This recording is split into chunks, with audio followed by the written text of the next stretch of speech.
di mana hadis ini berkaitan tentang zuhud.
Di antara hadis yang akan kita perkenalkan pada subuh yang berbahagia kali ini, hadis yang ke-31, di mana hadis ini berkaitan tentang zuhud. Pernah dengar zuhud? Ini ada penjelasan yang dijelaskan oleh Dr. Ustaz Adi Penduho menjelaskan tentang hadis ini. Jadi hadis yang dikumpulkan oleh Imam An-Nawawi ini adalah hadis-hadis pilihan, diambil dari kitab Sahih Bukhari, Sahih Muslim, dan kitab hadis yang lainnya, dan kemudian untuk dikumpulkan menjadi pokok-pokok yang dapat kita ambil, dapat kita amalkan insyaallah. Dan kebanyakannya adalah hadis sahih. Ya, karena tidak ada sini derajatnya hadis hasan. Apa beda hadis sahih dan hadis hasan dalam maratibul hadis? Jadi hadis itu punya derajat. Yang derajat paling tinggi itu adalah hadis mutawatir. Hadis mutawatir ini adalah hadis baik di ucapan, kemudian af'al Nabi, kemudian takbir Nabi, yang kemudian diriwayatkan didengar oleh begitu banyak sahabat, dan kemudian diriwayatkan disebarkan oleh generasi di bawahnya dengan jalur yang banyak, kemudian terus menerus sampai hadis itu sampai kepada kita dari penyampaian guru kita. Jadi begitulah mutawatir. Dan jalur-jalurnya tidak ada yang berseberangan antara satu yang lain. Semua yang bersambung kepada Nabi Sallallahu Alaihi Wasallam. Sanad bersambung kepada Nabi Sallallahu Alaihi Wasallam. Diriwayatkan dengan riwayat yang begitu banyak, perawi yang banyak, generasi jalurnya banyak. Itu namanya mutawatir. Kemudian di bawah itu adalah hadis sahih. Ya. Banyak juga perawi, tapi tidak sebanyak mutawatir. Di bawahnya adalah hadis hasan.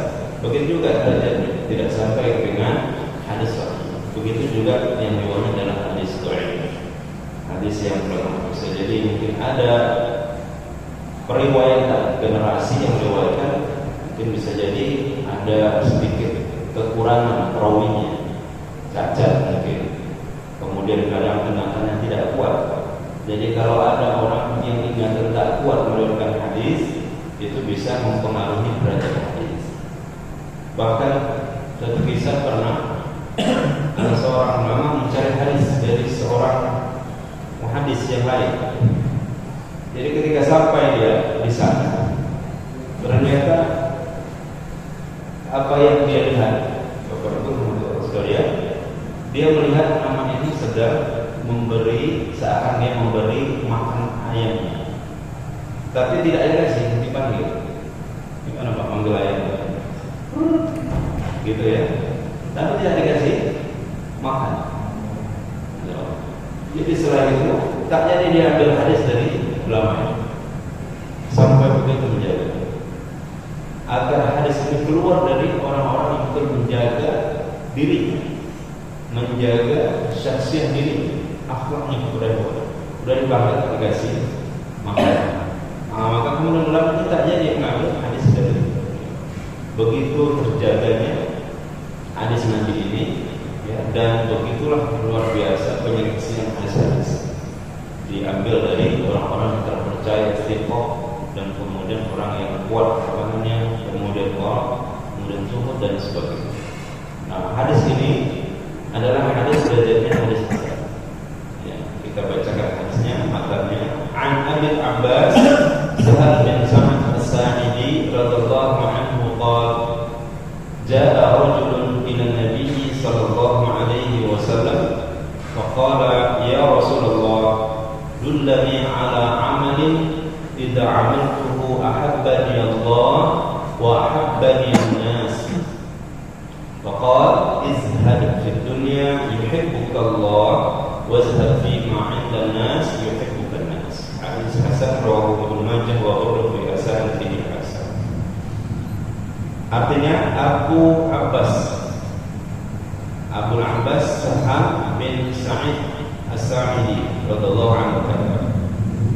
Jadi Abu Abbas ini, Sahal ini dulu namanya Hazid. Hazid itu artinya sedih. Jadi Nabi SAW tak mau ada nama-nama yang tak baik melekat pada diri sahabat. Jadi kemudian Nabi SAW menukar namanya dari Hazin. Hazin itu yang sedih. Jadi begitu Nabi khawatir nama ini yang melekat dalam diri itu sebagai doa. Karena nama yang diajarkan orang tua itu sebenarnya adalah doa orang tua, harapan, cita-citanya untuk anak-anak. Maka Nabi melihat ada sahabat Nabi namanya Hazin.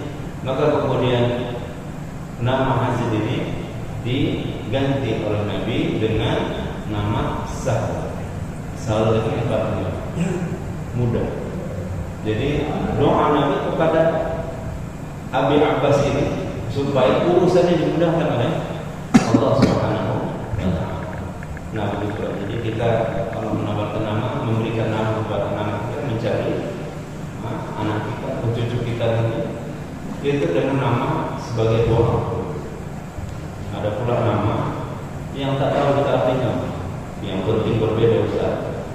Cantik namanya, benar. Ya, tapi ternyata ya di dalam Al-Quran artinya tak betul pula. Ya, gitu.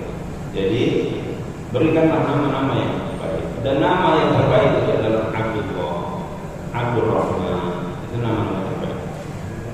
Abdul Rahim dan sebagainya. Nama-nama yang mengandung ya, itu resmi. Tak dapat Abdullah udah banyak kali Abdullah. Ayahnya namanya Abdullah, anaknya Abdullah. Kakeknya juga Abdullah. Abdullah bin Abdullah bin Abdullah. Udah habis kecil Abdul Rahman. Abdul Rahman bin Abdullah bin Abdullah. Gitu ya, dan sebagainya. Kita lanjutkan. Jadi anak bin Al-Abbas Sahal bin Sa'ad As-Sa'idi radhiyallahu anhu qala, dia berkata, ja'a rajulun ila Nabi. Dia menceritakan, sahabat menceritakan, datang seorang kepada Nabi sallallahu alaihi wasallam. Ja'a rajulun ila Nabi faqala, dan dia berkata, ya Rasulullah, dullani ala amal, tunjukkan kepadaku atas satu amal, idza amiltuhu, apabila aku beramal dengannya, dengan amal itu, ahabbani Allahu wa ahabbani an-nas, menyebabkan Allah cinta kepadaku dan juga manusia demikian juga cinta dan sayang kepadaku. Nah, jadi Bapak Ibu rahmati Allah sekalian, sahabat ini menginginkan surga dan kebaikan itu tidak gratis. Tapi tanya kepada Nabi SAW, apa amalan? Nah, kalau sekarang ini banyak kan datang ke Ustaz, minta amalan. Amalan apa? Amalan supaya kurang rezeki, amalan supaya terlebih dari utang. Mana cara bisa bayar utang? Selesai. Mudah. Begitu banyak sahabat datang kepada Nabi Sallallahu Alaihi Wasallam, dan jawaban Nabi Sallallahu Alaihi Wasallam kepada satu sahabat dengan sahabat yang lain berbeda. Ada yang dikasih amanah, hormati ibu. Siapa lagi ya Rasulullah? Hormati ibu. Siapa lagi ya Rasulullah? Hormati ibu. Ternyata kenapa? Sahabat tadi kurang khidmatnya kepada ibunya.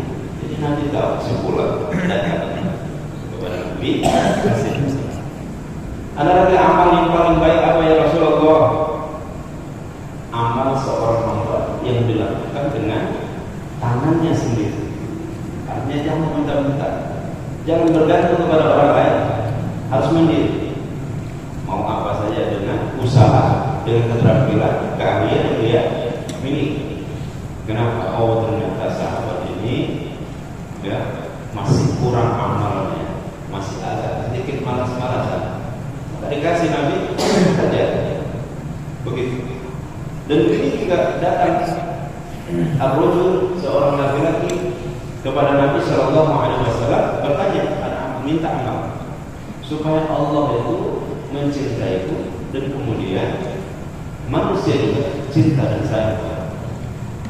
Kepada itu teman-teman sekalian, di dunia ini begitulah al-mahabbah, kecintaan adalah sesuatu yang kita Bapak sampai ke rumah, anak-anak saya, istri juga saya, bahagia. Dunia ini menjadi lapang. Kita tinggal di masyarakat, tapi semua orang membenci kita, semua orang menyalahkan kita. Masya Allah, itu hidup sempit apa lapang? Jadi sempit. Karena kebencian itu kemudian memunculkan sinaran mata, sorotan mata yang tidak menyenangkan hati, dan hati itu bisa merasakan tak suka tengok, kadang tak menengok, menengok salah, ada tengok salah, gara-gara tengok, kadang mau kan, tak tengok bukan juga.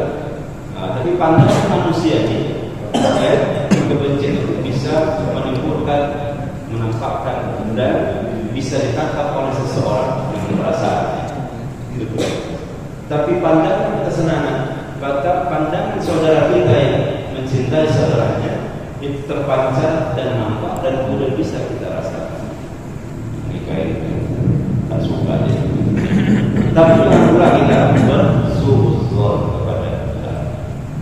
Oh, ternyata dia sudah mulai tak kabur pandangan, tak nampak, lupa dia sama kita. Masa dia lupa dia sama ya? Karena perasaan kita merasa jadi kaya. Jangan cepat-cepat suuzon, jangan cepat suuzon. Karena asal maka manusia ini punya kapasitas dan kemampuan yang berbeda. Ada orang yang bisa kenal semua nama dikenal. Sekali saya jumpa sama orang dia kenal semua. Ada yang itu. Nah, itu yang luar biasa. Ya. Ada juga yang sudah berkali-kali jumpa tak kenal siapa namanya. Sholat masih saya tak begitu kenal apa semuanya. Dengan muasyarah muamalah sehari-hari maka kemudian muncul. Nah, dia minta bagaimana supaya Allah itu lebih mencintainya dan manusia ini punya pandangan kepada dia dengan pandangan apa? Supaya lapang bahagia. Nah, kemudian apa yang dikatakan yang dijawab Nabi?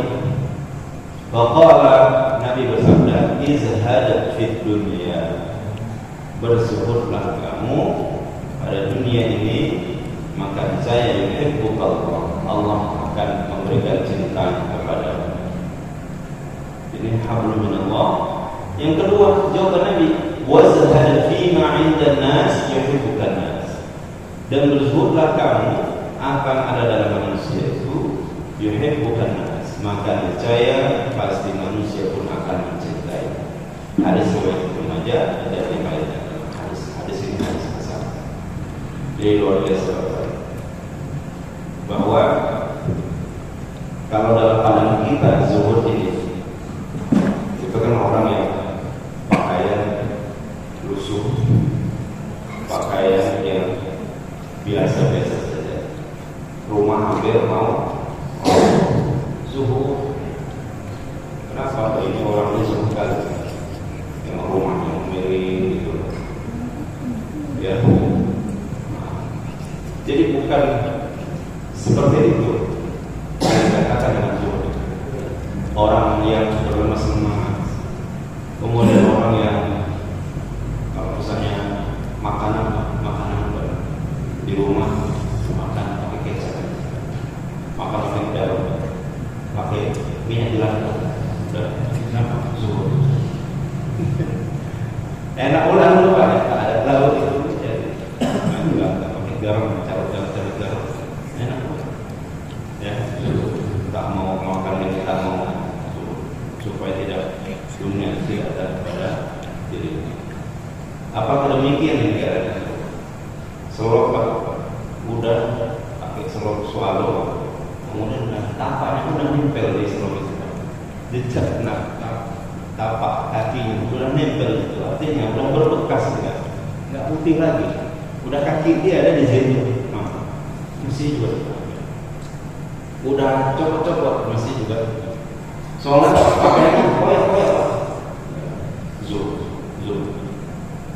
Apakah ini yang dikatakan dengan zuhud? Nabi SAW mengatakan bahwa zuhud itu ada dua, menjaga hubungan kepada Allah dan menjaga muasyarah dengan manusia. Jadi bukan itu. Jadi ada beberapa ulama yang mengatakan apa maksud daripada zuhud itu. Yang pertama adalah para ungkapan ulama tentang zuhud. Yang pertama Hasan Al-Basri dia berkata bahwa seorang yang zuhud adalah jika ia melihat orang lain, ia berkata dia lebih baik darinya. Ini salah satu. Jadi kalau masih ada dalam pandangan kita merasa lebih baik dengan orang lain, maka belum zuhud, kata Imam Hasan Al-Basri. Tapi kalau saya bilang dia Masya Allah, bajunya bagus, soleh, dia lebih baik. Tapi bukan saja pujian, ucapan, basa-basi, tidak. Tapi memang ikhlas dalam hati. Tidak merasa dirinya lebih baik daripada orang lain. Banyak kekurangan, banyak yang perlu diperbaiki dari diri saya. Si fulan, Masya Allah. Ya. Sehingga kemudian kebaikan-kebaikan yang datang dari seorang itu bisa kita ambil ketika kita merasa diri kita ini perlu belajar lebih banyak lagi, merasa diri kita ini lebih kurang dari yang lain.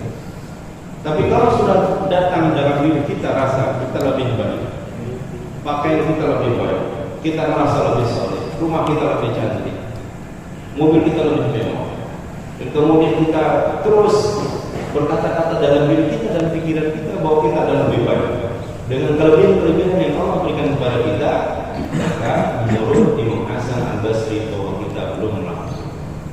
Tapi kalau apapun yang kita miliki, kelebihan apapun yang kita miliki, dan kita tidak merasa bahwa itu kita lebih baik daripada yang lain, maka sudah ada muncul sifat zuhud dalam diri. Ini menurut Imam Hasan Al-Basri. Yang kedua menurut Wahab bin Al-Ward berkata, Al-Wahab bin Al-Ward berkata, zuhud adalah hendaknya kamu tidak sedih ketika kehilangan dunia dan tidak bangga ketika mendapatkannya. Dunia ini hilang, kemewahan dunia, kenikmatan dunia ini hilang, kita tak bersedih. Dan kemudian bangga ketika mendapatkan, kita tak bangga. Hilang dan dapat itu biasa saja dalam kita. tak berkesan. Kereta hilang. Aku rasanya 5 hari 5 malam tak habis dalam ingatan kita.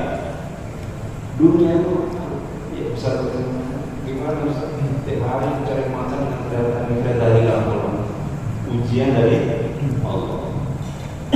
Ini adalah amal hati. Sikap hati kita ketika kita mendapatkan sesuatu dan ketika kita kehilangan sesuatu. Dan sifat asli manusia begini. Setiap yang hilang merasa sedih, itu aja. Tapi Nabi SAW membatasi 3 hari saja, jangan lebih dari 3 hari malam. Jangan kemudian berlama. Bapak-bapak cepat sekali 3 hari sudah lewat tahunnya jangan sampai ya, dibatasi 3 hari saja. Setelah itu bangkit, jangan lama-lama bersedih walaupun muncul rasa kesedihan. Tapi orang yang punya derajat seperti itu, dia bisa bahwa kematian itu adalah hal yang biasa. Kehilangan adalah sesuatu yang biasa. Dia ingat ayat وَلَنَبْلُوَنَّكُمْ بِشَيْءٍ مِنَ الْخَوْفِ وَالْجُوعِ وَنَقْصٍ مِنَ الْأَمْوَالِ وَالْأَنفُسِ وَالثَّمَرَاتِ وَبَشِّرِ الصَّابِرِينَ. Kekurangan harta tidak menjadikan dia bersempit dadanya. Karena banyak masalah rumah tangga disebabkan karena ekonomi. Istri pengen ini, pengen itu, pengen itu dan sebagainya. Tapi kemudian suami sudah berusaha semaksimal mungkin, amal sana lama sini, pekerjaan, coba sana coba sini, begitu hasil yang Allah berikan. Datang ke rumah, istri bermohon, suami juga tak enak dan sebagainya. Kemudian terus lama-lama akhirnya kemudian terjadi masalah dalam keluarga. Maka dengan itu apapun ceritanya, kuatkan diri kita, dekatkan diri kita kepada Allah Subhanahu wa Ta'ala, sehingga apapun masalah itu akan kecil. Jadi saya sering menyampaikan bahwa masalah itu Bapak Ibu dalam hati kita ini bagaimana triknya, triks dan tipsnya. Maka besarkan hati kita sehingga masalah ini seperti titik saja dalam hati kita.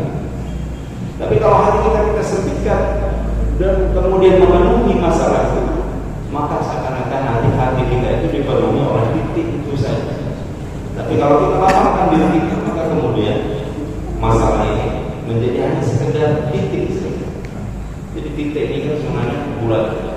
Kalau semakin bulatannya bungkusnya itu semakin sempit, maka yang ada dalam bungkusnya itu hanya titik. Tapi kalau tempatnya lebar, cuma hanya titik. Baik baru kita pikirkan dan banyak dulu yang harus kita kerjakan. Ada yang lebih besar, dia harus mencari angka sendiri. Anak murid sendiri. Saya sudah terpaksa, akhirnya saya minta tolong sama Ustaz, minta sama apa yang harus saya lakukan. Suami sudah kerja, tapi kemudian masih kurang supaya sewa dan sebagainya. Istrinya cuma hanya pedagang jual pisang, coklat, pisau. Ya, gimana juga? Punya stay kecil di pinggir jalan. Saya pernah lewat masuk itu luar biasa. Dan uang saya itu selalu istri membayar. Terkadang kemudian muncul di area Wagado dan sebagainya. Ya, maka orang yang zuhud adalah mendekatkan dirinya kepada Allah Subhanahu wa Ta'ala dan kemudian menganggap kekurangan, ujian dan kemudian kehilangan dan sebagainya itu bagi dirinya biasa. Ketika dapat biasa, memuji Allah SWT nanti tidak menjadikan dia sombong, tidak menjadikan dia berbangga-bangga dengan apa yang dia dapatkan. Ada muncul selentingan Pak. Nah, itulah dalam surah An-Nas disebutkan alladzi waswisu fi sudurin nas. Apa artinya Pak? Alladzi waswisu fi sudurin nas, yang membisik-bisikkan, mewaswaskan dalam hati kita. Ada godaannya. Wah, hebat. Gitu. Antum memang kata kalau nggak ada kamu nggak jadi masuk. Terlintas dalam bayangan kita. Maka kami lakukan kita berpisahkan.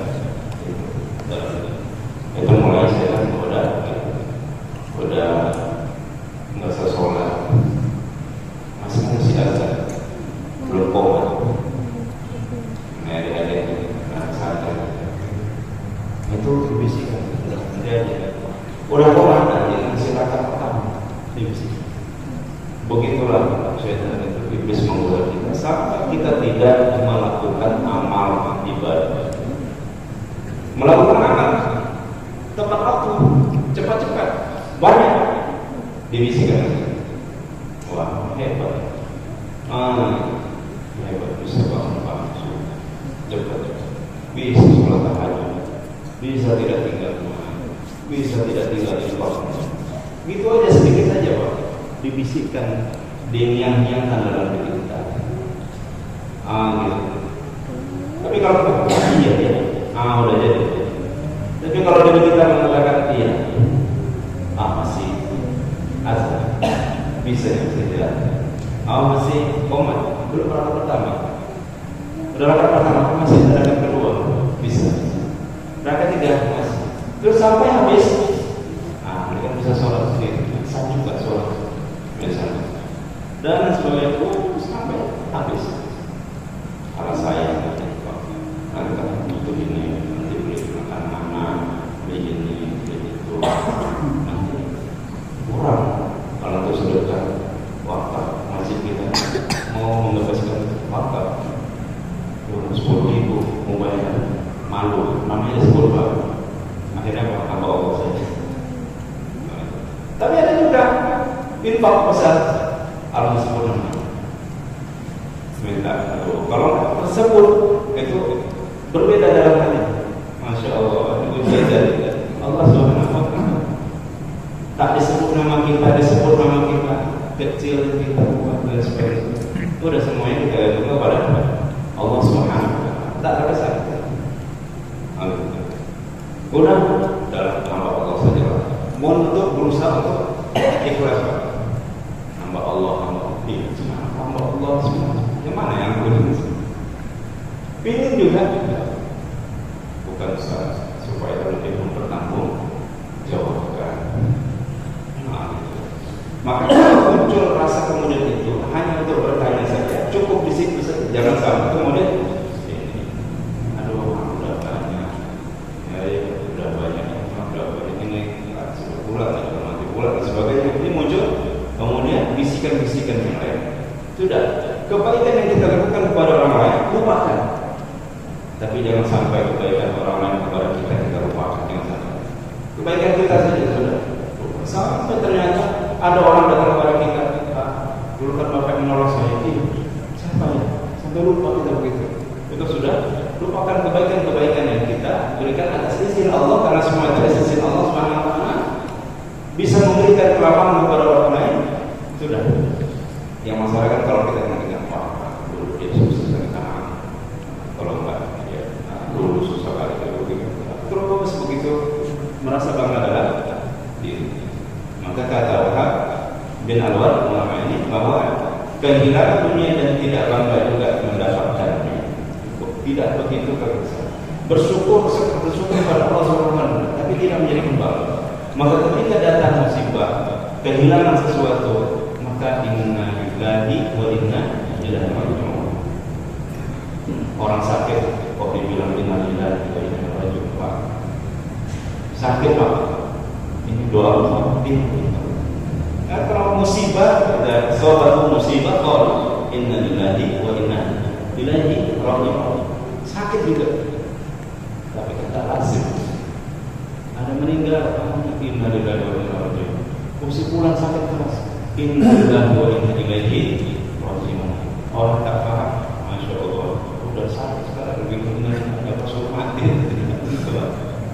Padahal sebenarnya kata Allah Subhanahu wa Ta'ala, kalau dapat musibah inna lillahi wa inna ilaihi raji'un. Hilang 2000, inna lillahi wa inna ilaihi raji'un. 2000, 20.000, 200.000, inna lillahi wa inna ilaihi raji'un. Jangan bulat 2000 cepat Pak, inna lillahi wa inna ilaihi raji'un, tapi 20.000. Aduh, kemana?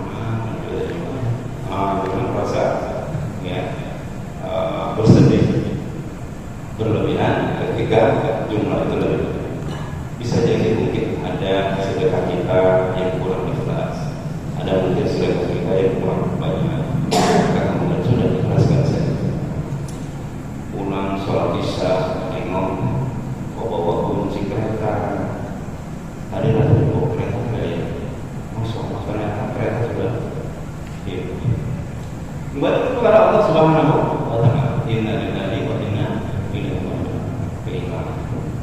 Jadi bosan kalau ada perasaan kita bilang inna lillahi, ya inna lillahi wa inna ilaihi raji'un. Tapi jangan terus-terus inna lillahi wa inna ilaihi raji'un. Merasa bersyukur pula begitu. Seakan-akan muncul kesan bahwa dia bersyukur kepada saudaranya, tapi cukup dalam hati. Gitu ya. Dan kawan sekolah tidak paham nanti jadi tidak pentingnya kita ngaji, pentingnya kita menggali ilmu Allah Subhanahu wa Ta'ala yang kuasanya. Kemudian kata Imam Az-Zuhri berkata, ketika ditanya tentang zuhud apa itu ya Syekh, maka dia menjawab Imam Az-Zuhri tidak tergoda oleh yang haram dan tidak pula tertipu oleh yang halal. Yang haram tak tergoda, Allah yang halal susah. Yang haram ini susah gitu ya, apalagi yang halal. Ada kesempatan, udah. Kapan lagi namanya tobat saya beristighfar, infak ini kalau kita bisa hapus dosa kita. Ini luar biasa. Lagi-lagi setan membisikkan keburukan-keburukan dalam. Nah, jadi zuhud itu adalah menahan diri daripada yang haram dan juga tidak berlebihan kepada yang halal. Bahkan ulama mengatakan, apa beda antara warok dengan zuhud? Jadi kalau warok, dia bisa menolak keburukan-keburukan, dosa-dosa, kemudaratan. Nah, itu warok. Tapi kalau zuhud, jangankan yang diharamkan, tapi yang dihalalkan pun dia tidak mau berlebih-lebihan pada yang nonton sekedar saja, jangan sampai habis waktunya untuk ngopi pak, ngopi seharian 4 jam 5 jam cuma kalau mancing ada yang mau mancing itu setengah jam itu mustahil, 1 jam tidak terasa pak, 2 jam terasa, penasaran udah menyampaikan coba nah terus nggak terasa 2 jam juga cuma tapi tidak berlebihan, tidak berlebihan. Jadi yang halal boleh memancing, tidak boleh. Nah kalau sekarang mancing juga, mancing ikan tapi kolamnya nggak ada banyak sudah hukumnya beda, mancing ikan tapi nggak ada kolamnya. Ini banyak di Marera, nggak tahu kalau di sini, mudah-mudahan nggak ada orang pancing. Rupanya mau usah, saya pun awalnya namanya heran ya, ini ada pancing, ada pancing yang tak ada kolam, yang ada duitnya, judi ikan, oh ya,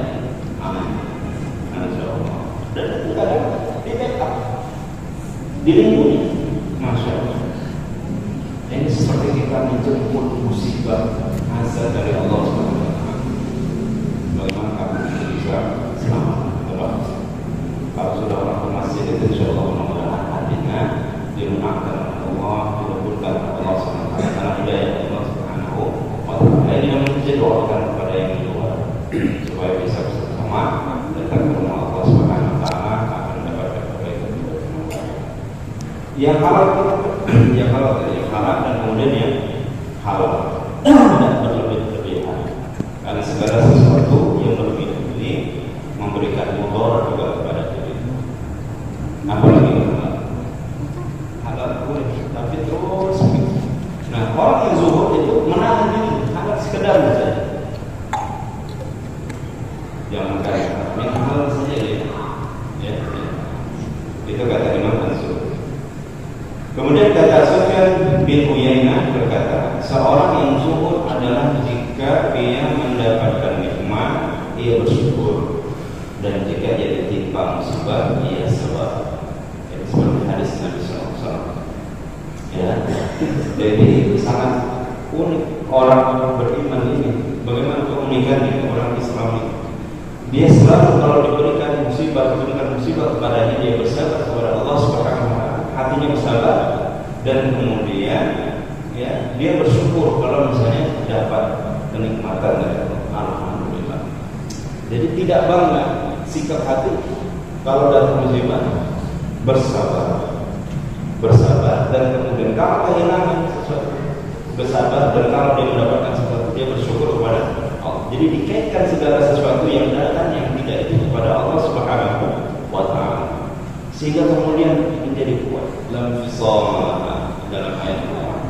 Ketika kita sandarkan diri kita kepada Allah Subhanahu wa taala, maka kita akan kokoh. Musibah kita kembalikan kepada Allah. Tapi kalau ada orang yang beda-beda, apa-apa, cuma keren aja. Ini juga ya sesuatu yang tidak wajar, karena yang wajar itu merasa kesedihan, tapi tidak terus-menerus dalam kesedihan, dia bersabar. Ada kan keluarganya yang meninggal, sedih, gitu. Malah kalau dia bahagia, ini perlu dipertanyakan, senang, ya kalau meninggal. Sedih kita saudara kita dipanggil oleh Allah SWT, apalagi para ulama-ulama kita yang harus dipanggil oleh Allah Subhanahu wa taala, kita merasa sedih. Orang begitu lurus, orang begitu lembut, orang begitu tidak menyinggung masalah ini itu dan sebagainya. Bahkan dengan sebab lisannya, kemudian banyak orang yang tergerak hatinya bersama dengan Al-Quran. Tiba-tiba kok ada orang yang datang menusuk, apa salah? Orang gila kan? Jadi ini masya Allah kita bersedih, kemudian setelah itu tidak lama boleh meninggal syahadanya. Kemudian para ulama-ulama yang lain kita tentu merasa sedih. Sudah berkurang orang yang menyeru kepada kebaikan. Kalau sudah berkurang orang yang kebaikan, maka yang buruk-buruk nanti akan muncul. Tanda keburukan sudah mulai terbatas, itu diwafatkan para ulama dan akhir zaman di antaranya Allah akan angkat ilmu dari atas muka bumi Allah ini dengan cara mematikan para ulama ahli. Gantinya kemana? Sudah dipanggil oleh Allah Subhanahu wa taala. Bapak Ibu dan Allah sekalian berjamaah. Jadi tetap bersyukur atas nikmat yang datang sikap kita, dan kemudian ketika ditimpa musibah kita bersabar. Kemudian selanjutnya Rabi'ah berkata, zuhud yang paling utama adalah mengumpulkan sesuatu dengan benar dan meletakkannya dengan benar. Ini arti Rabi'ah. Meletakkan sesuatu pada tempat. Ya, ini ciri-ciri yang ada. Meletakkan sesuatu. Likulli maqalin maqam, likulli maqamin maqam. Dalam setiap tempat itu ada ucapan yang tepat, yang sesuai, dan juga perkataan juga ada yang sesuai di mana untuk dicatatkan. Mengumpulkan sesuatu yang benar dan meletakkan yang benar. Jadi adil. Apa contohnya? Berpandai-pandai menempatkan diri, ya, baik dari keluarga dan masyarakat. Kemudian Sufyan Ats-Tsauri berkata, zuhud adalah pendek angan-angan, bukan dengan memakan makanan yang tidak enak dan menggunakan pakaian jelek. Ini tadi kita sebut makanan yang tidak enak sengaja. Kemudian bukan pula kemudian kita berangan-angan, begini itu sebagainya. Jadi panjang angan-angan. Tapi zuhud adalah pendek, tak begitu banyak keinginan dia dengan dunia. Apa yang ada disyukuri, tidak terlalu kemudian dia makanannya yang biasa-biasa saja pakaiannya, tapi pada sisi lain dia menginginkan ingin pakaian yang bagus, ingin makanan. Tapi apa yang diberikan Allah dia syukuri. Dapat yang enak alhamdulillah, dapat yang tak enak alhamdulillah juga, yang kurang enak alhamdulillah. Pokoknya apa saja dia selalu bersyukur kepada Allah Subhanahu wa taala. Jadi ada yang seperti itu bukan menginginkan dunia. Jadi apapun yang datang kepada dia, apapun yang diinginkan oleh Allah Subhanahu wa taala, maka dia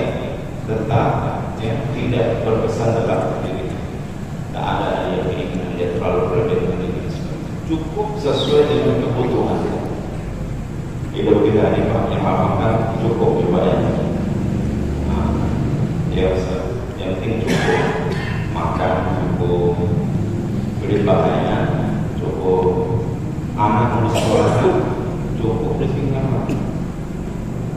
Mau buat rumah, cukup duitnya. Beli kendaraan, cukup. Yang penting cukup. Mau naik haji, cukup. Yang mencukupkan adalah Allah Subhanahu wa Ta'ala. Minta sama Allah. Ada orang jual bubur misalnya haji itu kesakitan. Kapan haji? Insya Allah. Insya Allah. Cuma insya Allah orang kita ini pakai dan insya Allah yang dimasukkan ke Islam. Kalau insya Allah artinya kalau kesempatan ada insya Allah. Atau kebanyakan mungkin lebih dari 50% insya Allah tidak kita datang insya Allah.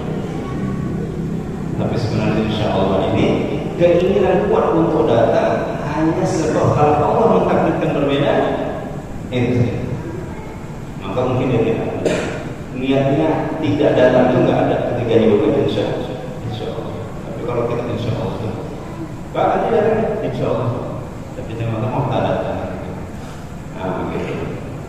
Nah ini insya Allah yang sebenarnya adalah motivasi kita untuk hadir, ya. Tapi hanya Allah saja yang menggagalkannya, yang tidak mengizinkan. Jadi pede aman-aman, tidak berbahaya, tidak menginginkan ini itu sebagai menurut Imam Sufyan Ats-Tsauri. Kemudian terakhir adalah Imam Ahmad berkata, zuhud adalah pendek angan-angan dan tidak serakah terhadap harta yang dimiliki orang lain. Apa yang diinginkan, apa yang dimiliki orang lain, ingin kita miliki juga.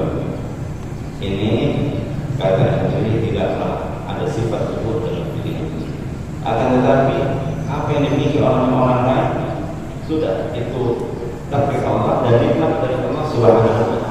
Tidak ada merasa iri, hasad dan dengki dalam dirinya terhadap apa yang dimiliki, kelebihan yang dimiliki oleh saudara. Itu kata Imam Ahmad. Inilah pengertian ini masih pengertian. Nanti kita masuk pada macam-macam syukur. Sampai di situ kalau ada pertanyaan,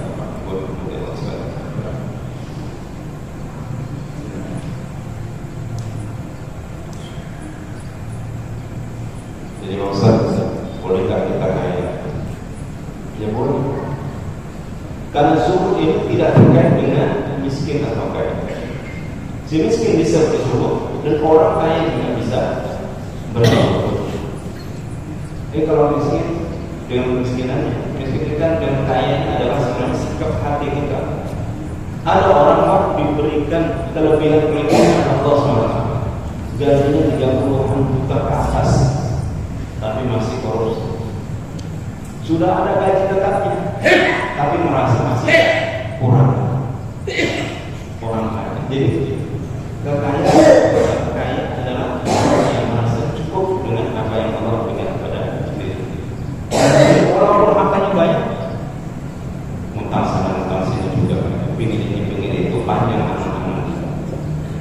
Ya, kemudian mencari peluang yang penting dapat. Halal dan haram tak jadi soal, yang penting dapat. Jadi minta. Tapi ada orang yang biasa-biasa saja, tapi dia cukup dan merasa bahagia. Para sahabat Nabi SAW ketika mereka beramal ibadah, apa yang ada dalamnya? Mereka khawatir kalau ketika diberikan oleh Allah SWT balasan di dunia, mereka khawatir apakah nanti Allah SWT akan berikan balasan itu nanti di akhirat. Mereka khawatir kalau berkurang. Mereka ketika beramal takut di akhirat berkurang nikmatnya. Ketika dia masuk surga nanti berkurang. Khawatir para sahabat. Kalau kita katakan di dunia ini amal kebaikan kita ingin dibalas di dunia, tapi para sahabat mereka menginginkan kebaikan kita. Apapun amal-amal yang mereka lakukan. Kalau doa gimana? Doa boleh. Doa minta apa saja kepada Allah SWT. Tapi dalam ibadah selain doa, kita sholat supaya dimurahkan rezekinya, kita sholat duha. Sholat duha itu kata Nabi Shallallahu Alaihi Wasallam itu adalah sedekah tulang-tulang kita ini, kata Nabi, bahwa dalam badan kita ini ada luas tulang begitu banyak. Dan engkau sholat 2 rakaat itu sudah cukup menjadi sedekah bagi tulang-tulang. Tak seluruh nikmat Allah ini kita balas. Sholat 2 rakaat membalas kebaikan Allah Subhanahu Wa Taala kepada kita. Gitu. Jadi nanti jangan balasan dari Allah Subhanahu Wa Taala. Tapi kalau ketika itu kita doa kepada Allah Subhanahu Wa Taala, maka doa dunia itu boleh. Ya Allah, lapangkan rezeki. Ya Allah, ini ada masalah ya Allah. Ini begini ya Allah. Maka jadikanlah kemudahan itu datang kepada ya Allah. Gitu. Masalah dengan istri, masalah dengan anak, masalah rumah tangga dan sebagainya, kawan-kawan kerja. Gitu. Maka kita minta kepada Allah Subhanahu Wa Taala. Ya Allah, berikan kekayaan kepada aku agar dengan kekayaan itu aku bisa beribadah dan takut kepadamu, dan kemudian juga bisa beramal kepada untuk orang-orang lain ya Allah. Jadi bukan untuk kita. Jadi bisa kita beribadah dan kita beribadah dengan nikmat yang Allah berikan kepada kita. Itu Bapak Ibu dan Allah sekalian. Itu ada pertanyaan?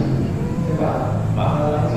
Juga sama ada hadis yang tinggal tapi sholatnya di masjid itu sah atau tidak? Ulang lagi Pak. Dia tinggal di dalam masjid itu. Nah, orang lain tinggal di masjid semuanya. Iya. Kalau sholat di masjid tapi sholatnya di rumah itu sah atau tidak? Iya. Rukun ada syarat sah sholat. Kalau ditanya sah atau tidak, maka jawabannya adalah menurut fikih yang bisa sholat asal rukun dan syaratnya dipenuhi. Kalau begitu bisa berangkat sholat di rumahnya, kan saya juga. Tapi kata Nabi SAW, sholat fardu berjamaah ini berjamaah pahalanya 27 lebih tinggi daripada sholat di rumah 1 derajat. Jadi kaidahnya sunnah. Yang satu dapat ini belum tentu satu dapat. Tengok wudhunya, tengok keikhlasannya, tengok urusannya sempurna tidak. Kalau tidak, kamu bukan satu, mungkin bisa jadi setengah. Yang 27 juga dijaga, jangan sampai berkurang. 27 derajat, wudhunya, rukun, syarat, sholatnya dan sebagainya, ikhlasnya, khusyuknya dan sebagainya. Jadi kalau menurut fikih, kalau misalnya dia cukup syarat dan rukun sholatnya, maka kemudian sah sholatnya. Tapi jangan dia kan rumah jalan kayak sholat masjid, ya kan? Kenapa? Ada ganjalan hati ke masjid, bukan karena Allah. Mungkin bisa jadi ada masalahnya dengan jamaah biasa begitu. Ya, karena ada sebab. Kalau karena Allah tidak. Kalau misalnya dia karena Allah masjid, karena Allah tidak enggak enak masjid sana ada apa itu di masjid juga. Yang bilang kita berdoa kepada Allah Subhanahu Wa Taala melapangkan hati kita ini rumah Allah, kita datang kepada rumah Allahnya untuk mendapatkan kebaikan-kebaikan. Itu Pak. Insyaallah. Ada yang lain Pak? Kalau masbuk sholat sendiri, kalau masbuk sholat sendiri ini rugi juga. Nah, bagaimana jadi katakan masbuk? Pertama, kata Nabi SAW yang memberikan masbuk. Yang pertama, kalau misalnya dia mendapatkan rukuk bersama imam, maka pada rakaat, maka dia akan mendapatkan rakaat. Datang, Al-Fatihah selesai, kemudian baca surat selesai. Tapi imam sudah rukuk. Kalau imam sudah rukuk, sedang rukuk, Allahu Akbar. Kemudian kita, belum bangkit, kita rukuk. Maka kemudian kita dapat satu rakaat dan tak perlu menambah rakaat. Jadi kejar rakaat, rukuk. Cuma jangan pernah apa-apa tidak punya rukuk itu. Kalau bisa cepat-cepat bersegera ke Kemudian bagaimana kalau misalnya dia itu yang pertama, kalau di akhir dia ternyata sudah duduk tahiyat akhir, apakah kita sholat sendiri? Apakah kemudian kita berjamaah? Sebaiknya hukumnya ketika masih ada berjamaah kita ikut saja. Allah Akbar, kemudian duduk akhir. Kita sudah mendapatkan hukum, mendapatkan fadilah sholat berjamaah, walaupun hanya dapat salam. Ya, ujung doa tahiyat akhir apa Pak?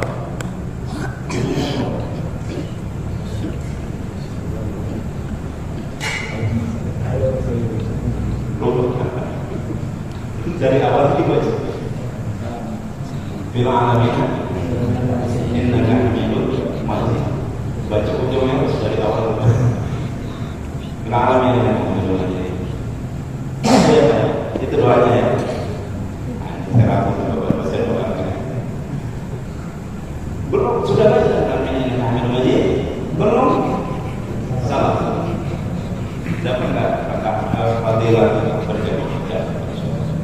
Tapi kalau Assalamualaikum warahmatullahi wabarakatuh, maka bagi yang masuk sebaiknya sholatnya cari. Ya kadang kalau ada dalam perjalanan gitu sehingga ke masjid, kita sudah habis mencari orang berjamaah itu sulit. Karena ingin sholat sendiri-sendiri lebih. Padahal sebenarnya kalau sudah ada kita. Bagaimana cara kita kalau selesai jamaah ada yang sholat, kita bermakmum saja. Kalau misalnya ada yang sholat sendiri, kita yang berjamaah, kita yang jadi makmum, sehingga kemudian berjamaah. Nah, gitu Pak.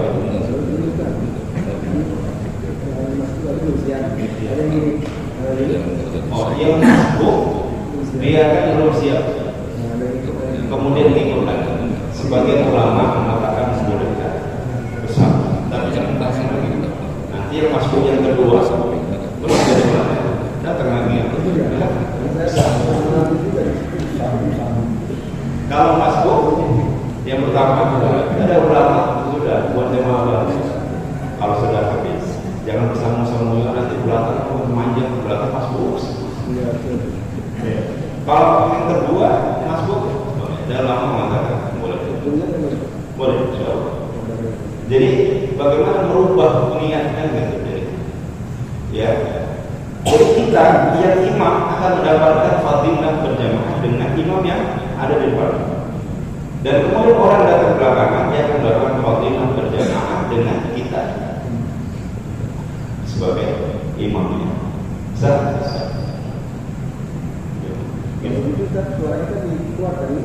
Ketika kita keluarkan, kalau misalnya sholat jamaah, ya takbirnya juga gitu.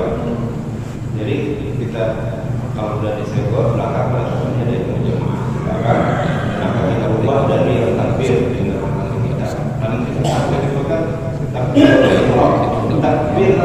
itu yang dengan suara dalam Al-Quran dimaksud Allah, gitu ya. Kalau intikal makmum tidak mesti, tapi sekurang-kurangnya kita mendengar suara kita sendiri. Tapi kalau sudah kita menjadi makmum, jangan menjadi imam, jangan pulang pelan-pelan. Kuatkan apa? Allah Akbar. Kalau sholat jahat masih bisa baca rakaat pertama kedua kita, ya, maka kemudian baca Al-Fatihah selesai setelah pengulang, enggak lanjut surah karena Al-Fatihah. Jadi dia datang ketika dia amin gitu kan. Kita dalam hati datang baca surah, maka surah itu dijahat. Jadi jangan disurah. Kemudian intikal juga kita jalankan, kita jelaskan kalimat takbir Allah.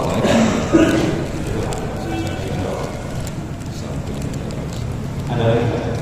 Cukup? Saya Pak.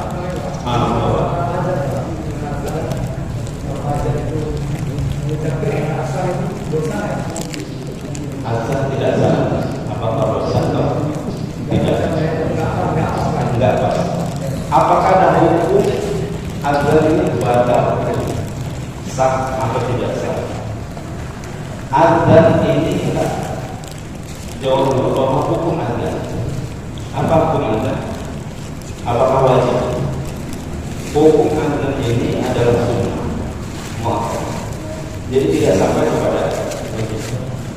Jadi kalau misalnya ada sholat, ya, ada ngaji Pak, ngaji biasanya karena ada beberapa masjid itu, dia tak azan, langsung saja dia bisa koma. Ada beberapa masjid, ada yang diisi oleh beberapa kali hadirin itu isya tidak karena ada ngaji, karena sampai jam 8 lewat sudah langsung koma. Jadi hukum azan adalah menandakan masuk mengajak orang untuk sholat. Jadi sah atau tidak? Kalau azan itu sedikit, ya tetap sah, tapi tidak sempurna bacaan. Jadi hukumnya karena mungkin lafaz azan dikeluarkan itu tidak sempurna. Usah balik azan. Hayya 'alas shalah, hayya 'alal dulu, baru hayya 'alas sholat. Gimana hukum itu? Kalau sampai azan dia terlupa, ya sudah. Sekarang kita lihat siapa ini? Ada itu juga. Apakah saatnya itu sudah lewat? Tidak perlu diulang karena dia sunnah. Nah sudah. Subuh pakai salatul fajr. Kalau tinggalkan apa? Terlupa karena sunnah. Rupanya semangat berikan ada di dalam ruang pilih imam depan itu agak berat. Lupa dalam kalimat bisa sholat ketika di ruang depan sedang mungkin subuh Pak, rupanya bisa. Ya kejadian itu ada juga. Belum subuh datang aku apa namanya kesiangan, rupanya cepat-cepat jam 4 datang ke masjid. Aduh, negara belum azan ya, maka sepi azan Pak. Rupanya setelah azan jam 4 ada kejadian kan? Ada jam 12 zuhur biasa, pertama malam siang zuhur jam 12.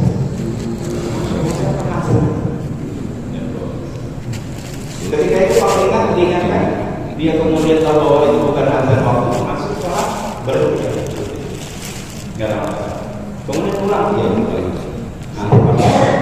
waktu bukan riba bukan apa ini kejadian kakek riba dulu jamaah di muda. Sholat subuh itu orang tua kami bapak Pak Udin kemudian kakek menurut saya itu rutin subuh cuma tetap subuh sering masih kecil-kecil. Jadi kakek buat jam 4 azan pernah kejadian zuhur gitu ya, semangat gitu ya. Baru jadi tidak perlu mengulang azan dari tadi ya, diperbaiki saja. Jadi kalau pas ingat ya pada sholat maka sudah tidak ada masalah. Ya, orang tanya. Kalau dia ingat ketika itu, tapi kalau sudah selesai, kemudian hanya lepas, hanya ala sholat tinggal, udah langsung Allah gitu kan? Dia putuskan untuk itu, dia sudah sah, dia nggak perlu ulang lagi. Tapi kalau misalnya dia ingat waktu itu, dia mengulang ya ulang lagi. Nanti ada kepalanya, ngulang lagi. Gitu. Karena kesalahan. Masalah kan? Enggak, karena dia sunnah saja mengingatkan orang lain bahwa itu sudah masuk waktu. Gitu kan? Ya, Allah. Kita terus mau bilang siapa lagi?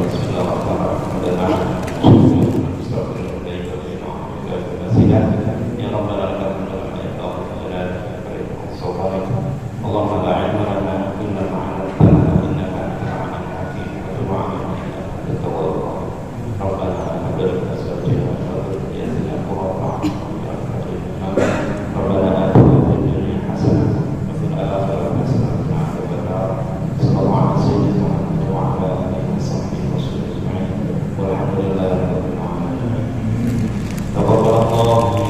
Iya.